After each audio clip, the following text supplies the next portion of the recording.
Alors, l'avantage du Fest-Noz par rapport à la boîte de nuit, c'est qu'il y a plus de gonzesses déjà, que les mecs drague, c'est quand même plus pratique. Tu as le droit d'inviter une fille à danser sans qu'elle t'envoie chier, qui est quand même plus rassurant pour un garçon.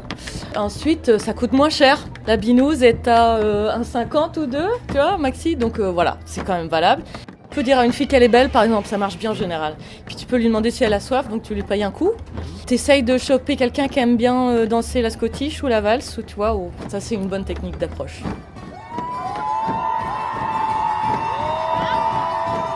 Dans la boîte de nuit, t'as le mâle qui est là, qui renifle la femelle. Je trouve ça complètement ridicule et avec aucune force en fait. Ce qui est bien, c'est qu'en Fest-Noz, on ne drague pas. Ça se fait naturellement, contrairement aux boîtes de nuit justement. Quand les gens ils dansent ensemble, ça c'est du vrai amour. Et après, moi j'ai vu des scènes en Fest-Noz hallucinantes. Des punks à crête qui demandent en mariage des grands-mères. Parce que c'est carrément incomparable. Pour moi, une boîte de nuit, ça porte bien son nom, c'est une boîte. Et dans la culture celtique, on n'enferme jamais ce qui est sacré. Alors que le Fest-Noz, il y a une convivialité. C'est la tribu, tout le monde est ensemble, alors qu'en boîte de nuit, il n'y a pas ça. Alors qu'ici, tu peux aller te balader, tu as tous les âges, tu as tous les styles. Et je trouve ça excellent, c'est la différence, là, à force.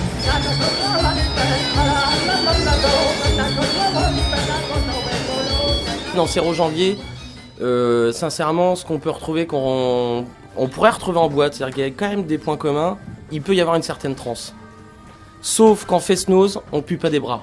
Le gros avantage, c'est que en Fest-Noz, les gens se brossent les dents avant. Il y a des sorties de boîte où on arrive quand même à bousiller des autocars, parce que souvent il y a des autocars qui ramènent les gens, et les gens vomissent dedans, tout ça, alors que par exemple en Fest-Noz, ça n'existe pas. La boîte de nuit, c'est un truc, c'est les médias qui vous vendent ça. Alors que par exemple, le Fest-Noz, on donne de l'argent pour des associations qui défendent, qui militent pour une culture.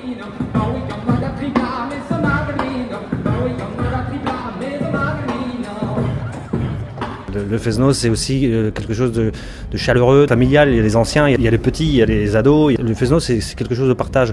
Le côté trans de la danse permet cet échange de vibrations, mais le côté partage aussi entre le musicien et le danseur. Donc, ce qui fait qu'il y a une espèce de cohérence ou plutôt de communion avec tout le monde dans la salle. Le côté tribal, en fait. Et ça permet le rapprochement des âmes, en fait, des mêmes familles d'âmes, en fait. Tout peut avoir sa place. Moi, de toute façon, moi je dis, toute chose peut avoir sa place.